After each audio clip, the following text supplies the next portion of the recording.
Hello foodies, welcome to my ఇంటి food. ఇవాళ recipe palak paneer. వెజిటేరియన్స్కి top లిస్ట్లో ఉండే రెసిపీ ఇది. ఈ రెసిపీ హెల్తీ అండ్ టేస్టీ కూడా. ఈ రెసిపీ చేయడానికి ఎక్కువ టైం అయితే పట్టదు. చాలా ఈజీగా మన ఇంట్లో ఉన్న వాటితో ఎక్కువ మసాలా యూజ్ చేయకుండా ఎలా చేయాలో మీకు చెప్తాను. లేట్ చేయకుండా పాలక్ పన్నీర్ ఎలా చేయాలో చూసేద్దాం రండి. ముందుగా సాఫ్ట్గా ఉన్న పన్నీర్ని తీసుకుందాం. మీకు పన్నీర్ ఈజీగా దొరుకుతుంది ఏ సూపర్ మార్కెట్లో అయినా. పన్నీర్ని ఇలా క్యూబ్స్గా కట్ చేసుకోవాలి. నేను పన్నీర్ని స్మాల్ సైజులో కట్ చేస్తున్నా. మీరు కావాలంటే పన్నీర్ని పెద్ద క్యూబ్స్గా కట్ చేసుకోవచ్చు. ఇప్పుడు మీడియం సైజు ఉన్న ఒక పాలకూర కట్టని తీసుకొని బాగా వాష్ చేసి స్మాల్ పీసెస్లా కట్ చేసుకొని కొంచెం వాటర్ వేసి బాయిల్ చేసుకోవాలి. ఇలా ఒక 5 to 8 minutes లో ఫ్లేమ్లో బాయిల్ చేసుకుంటే సరిపోతుంది. ఆ తర్వాత బాయిల్ చేసిన పాలకూర కొంచెం కూల్ అయ్యాక 2 పచ్చిమిరపకాయలని యాడ్ చేసి మిక్సీ పట్టి స్మూత్గా గ్రైండ్ చేసుకోవాలి. ఇది పక్కన పెట్టి ఇంకా రెసిపీ స్టార్ట్ చేద్దాం.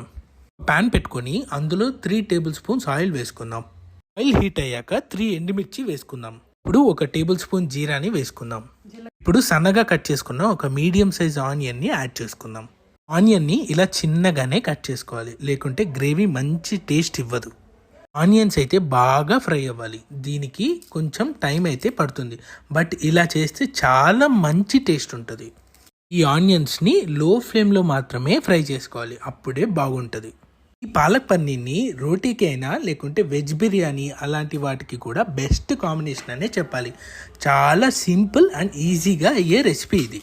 ఆనియన్స్ని ఇలా ఫ్రై చేసుకున్న తర్వాత 1 tablespoon అల్లం వెల్లుల్లి పేస్ట్ని యాడ్ చేసుకొని బాగా కలుపుకోవాలి. తర్వాత ముందుగా మిక్సీ పట్టిన పాలక్ పేస్ట్ని యాడ్ చేసుకోవాలి.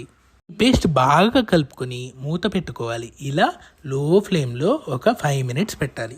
ఇప్పుడు ఇందులో 1 teaspoon కస్తూరి మేతి, 1 tablespoon ధనియాల పొడి, 1 tablespoon కారం, 1 tablespoon garam masala, 1 tablespoon jeera powder and 1 tablespoon salt ఇవన్నీ వేసుకొని బాగా మిక్స్ అయ్యేలా ఒక 2 minutes కలుపుకోవాలి. ఇవన్నీ గ్రేవీలోకి బాగా మిక్స్ అయిపోవాలి. ఇలా మిక్స్ చేసుకున్న తర్వాత మూత పెట్టుకొని లో ఫ్లేమ్లో పెట్టుకొని ఒక 2 to 5 minutes హీట్ చేసుకోవాలి. ఇప్పుడు ఇందులోనే కాస్త బటర్ని యాడ్ చేసుకొని బాగా కలుపుకోవాలి. ఇలా కలుపుకున్న తర్వాత ఒక చిన్న గ్లాస్ ఆఫ్ వాటర్ని యాడ్ చేసుకోవాలి. ఇలా వాటర్ని యాడ్ చేసుకున్న తర్వాత మనం ముందుగా కట్ చేసి పెట్టుకున్న పన్నీర్ క్యూబ్స్ని యాడ్ చేసుకోవాలి. నేను యాడ్ చేసిన పన్నీర్ ఈ గ్రేవీకి సరిపోతుంది. మీరు ఎక్కువ క్వాంటిటీలో చేయాలి అనుకుంటే అన్ని డబుల్ మెజర్మెంట్స్లో తీసుకోవాలి. పన్నీర్ని కూడా కొంచెం ఎక్కువ తీసుకోవాల్సి ఉంటుంది. ఇలా పన్నీర్ని యాడ్ చేసిన తర్వాత 1 స్పూన్ గీని యాడ్ చేసుకోవాలి. గీని బాగా మిక్స్ చేసి ఒక 3 spoons ఫ్రెష్ క్రీమ్ని యాడ్ చేసుకోవాలి. ఈ ఫ్రెష్ క్రీమ్ ఏ సూపర్ మార్కెట్లో అయినా ఈజీగా అవైలబుల్గా ఉంటుంది. అంతే అండి, కాస్త బాగా కలుపుకుంటే పాలక్ పన్నీర్ రెడీ అయిపోయింది. చూసారు కదా, ఈ రెసిపీ చాలా ఈజీ అండి. మీరు కూడా మీ ఇంట్లో ట్రై చేసి ఎలా వచ్చింది అని కామెంట్ బాక్స్లో కామెంట్ చేయండి. Thank you for watching. Please do like, share and subscribe to My Inti Food.